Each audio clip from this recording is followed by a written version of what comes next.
अस्सलाम वालेकुम दोस्तों, मेरा नाम डॉक्टर लियसगर है और आज की इस वीडियो में हम डिस्कस करने जा रहे हैं physical methods to control harmful bacteria. Harmful bacteria को किस तरह कंट्रोल किया जाता है। इससे पहले लेक्चर में हमने केमिकल मेथड्स को डिस्कस किए थे। आज की इस वीडियो में हम डिस्कस करने जा रहे हैं physical methods. Following are the physical methods to control harmful bacteria. Harmful bacteria को कंट्रोल करने के लिए कुछ हमारे पास जो है वो फिजिकल मेथड्स हैं, जिसमें सबसे पहले हमारे पास है बॉइलिंग। बॉइलिंग क्या है? 100 degree centigrade denature protein and alter membrane and destroy bacteria. Example cooking. अब देखो, किसी भी चीज़ को 100 डिग्री सेंटीग्रेड पे जब हम गर्म करते हैं तो प्रोटीन डीनेचर हो जाता है और बैक्टीरिया की जो मेम्ब्रेन डिस्ट्रॉय हो जाती है और उसकी कंपोजिशन जो है वो चेंज हो जाती है। तो एग्जाम्पल तो पे कुकिंग, खाना अगर सही से पकाते हैं तो उसमें जरासीम मर जाते हैं। Dry heat oven. Dry heat oven में क्या होता है? 170 degree centigrade for 2 hours, denature protein and alter membrane. अगर 170 डिग्री सेंटीग्रेड तक किसी भी चीज़ को गर्म किया जाए 2 घंटों तक तो उसके प्रोटीन डीनेचर हो जाता है और बैक्टीरिया की मेम्ब्रेन भी अल्टर्ड हो जाती है, चेंज हो जाती है। फिर है इंसाइनरेशन।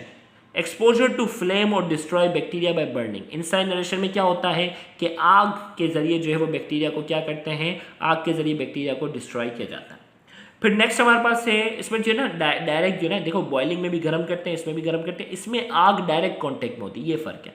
Autoclave heating at very high temperature like 1 degree centigrade for 15 to 40 minutes at 15 psi denature protein and alter membrane। अगर किसी भी चीज़ को गर्म किया जाए बहुत ज़्यादा डिग्री सेंटीग्रेड पर, 121 डिग्री सेंटीग्रेड पर 15 से 40 मिनट के दरमियान, प्रेशर कितना रखेंगे? 15 psi का। डीनेचर प्रोटीन को भी डीनेचर कर देता है और मेम्ब्रेन को अल्टर्ड कर देता है। फिर हमारे पास आ जाता है मेथड जो है, फिर हमारे पास मेथड आता है पेस्चुराइजेशन। 72 degree centigrade for 15 second and 138 degree centigrade for 2 second denature protein and Altered membrane. 15 second तक, जैसे दूध को हम गर्म करते हैं ना 72 डिग्री सेंटीग्रेड पर, 15 सेकंड तक अगर गर्म कर दो तो क्या कर देता है वो? बैक्टीरिया के प्रोटीन को डीनेचर कर देता है और मेम्ब्रेन को भी उनके डीनेचर करता है। या 138 डिग्री सेंटीग्रेड तक अगर सिर्फ 2 सेकंड तक भी अगर गर्म किया जाए तो भी यह प्रोसेस होगा। It prevents spoilage of milk, milk को खराब होने से बचाता है, एप्पल जूस को खराब होने से बचाता है, हनी एंड अदर इंजेस्टिबल लिक्विड, शहद को और दूसरे जो लिक्विड जो इंजेस्ट करते हैं, हम इस्तेमाल करते हैं, उनको खराब होने से बचाता है। रेफ्रिजरेशन की बात करेंगे, temperature 0 to 7 degree centigrade inhibit metabolism, preservation of food और लेबोरेटरी मटेरियल। अगर टेम्परेचर जो है अगर 0 से लेकर 7 डिग्री सेंटीग्रेड तक रखा जाए, वो बैक्टीरिया की मेटाबॉलिज्म और खाने को प्रिजर्व करने में हेल्प करता है और लेबोरेटरी मटेरियल को भी प्रिजर्व करने में हेल्प करता है। फिर हमारे पास है freezing. Below -2 degree centigrade stop metabolism में kill microbes, long term storage of food, laboratory culture और मेडिकल स्पेसिमेन। अगर -2 डिग्री सेंटीग्रेड पे रखा जाए तो मेटाबॉलिज्म स्टॉप हो जाता है और माइक्रोब्स जो हैं वो मर जाते हैं और लॉन्ग टर्म स्टोरेज के लिए जो इतने दर्जा हरारत का इस्तेमाल किया जाता है। लेबोरेटरी कल्चर्स और मेडिकल स्पेसिमेन, लेबोरेटरी के जो कल्चर्स हैं और मेडिकल स्पेसिमेन को बहुत ज़्यादा ठंडा करके, जैसे गोश्त होता है ना, गोश्त को भी संभाल के रखते हैं तो फ्रीजिंग पे रखते हैं। High pressure process, exposure to pressure of 100 to 800 MPa denature protein megapascal, या denature protein and can cause cell lysis and preservation of food। अगर जो वो किसी भी ऑब्जेक्ट को हाई प्रेशर पर यानी 100 से लेकर 800 मेगापास्कल तक का प्रेशर दिया जाए, डीनेचर प्रोटीन को डीनेचर कर देता है and can cause cell lysis, और सेल की लाइसिस करवाता है।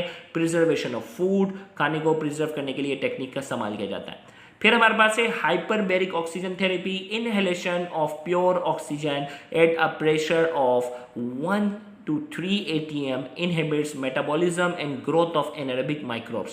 हाइपरबैरिक जो है हाइपरबैरिक मतलब high pressure oxygen therapy, inhalation of pure oxygen और at a pressure of 1 to 3 atm, 1 से 3 atm का प्रेशर रखा जाए, उसमें प्योर ऑक्सीजन अगर किसी चीज़ पर अप्लाई किया जाए, इनहेबिट मेटाबॉलिज्म को रोकता है and growth of anaerobic microbes को की ग्रोथ को रोकता है। एग्जाम्पल है treatment of certain infection, gas gangrene जो बीमारी जिसमें एनारोब्स होते हैं तो वहाँ हाई फ्लो ऑक्सीजन का इस्तेमाल किया जाता है। फिर हमारे पास है simple desiccation, drawing inhibits metabolism dried fruit and reduce water activity. हमने कहा अगर डेसिकेशन का मतलब क्या, पानी उससे रिमूव किया जाए। ड्राई फ्रूट होते हैं ना, वो ख़राब नहीं होते इतनी आसानी से क्योंकि उसमें पानी नहीं होता। ड्राइंग इनहिबिट्स मेटाबॉलिज्म, पानी की अगर कमी होगी तो मेटाबॉलिज्म रुक जाता है, जिसकी मिसाल के तौर पर ड्राई फ्रूट, और पानी की कमी की वजह से उनकी मेटाबॉलिज्म की एक्टिविटी बहुत कम हो जाती है। फिर है lyophilization, rapid freezing under vacuum inhibits metabolism and preserve food. This method is use in laboratory culture और रिएजेंट। इसमें क्या होता है, रैपिड फ्रीजिंग करते हैं अंडर वैक्यूम, इसमें जो वो इस कंडीशन में मेटाबॉलिज्म इनहिबिट हो जाता है।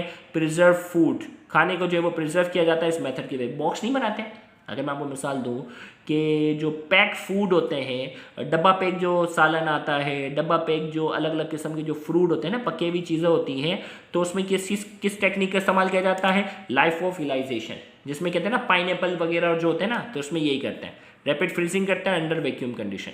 फिर हमारे पास है ionization radiation, exposure to X rays और gamma rays alter molecular structure, introduce double strand break into DNA.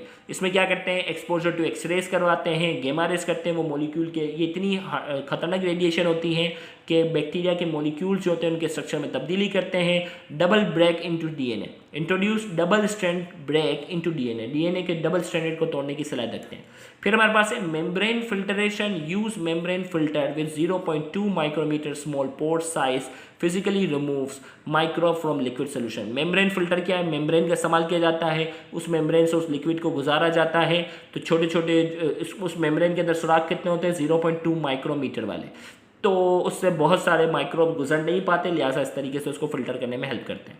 फिर हमारे पास है non ionizing radiation, exposure to ultraviolet light introduce thymine dimers cause mutation in bacteria. Ultraviolet radiation जो है वो non ionizing radiation है। Ionizing radiation क्या होती है, बहुत ज़्यादा, वो आउटर मोस्ट शेल के इलेक्ट्रॉन को निकालने की सलाहियत रखती है, जबकि इनके अंदर जो है वो आउटर मोस्ट शेल के इलेक्ट्रॉन को रिमूव करने की सलाहियत नहीं होती, लेकिन ये फिर भी क्या करते हैं, इस्तेमाल होते हैं बैक्टीरिया को कंट्रोल करने में। तो हमने कहा exposure to ultraviolet introduce thymine dimers, ये थाइमीन डाइमर्स को इंट्रोड्यूस करते हैं, कॉजेज म्यूटेशन इन बैक्टीरिया, जिसकी वजह से बैक्टीरिया के अंदर म्यूटेशन यानी उनकी जेनेटिक्स में चेंजिंग आ जाती है, जिसकी वजह से वो नुकसान पहुंचाने की सलाहियत खो बैठते हैं।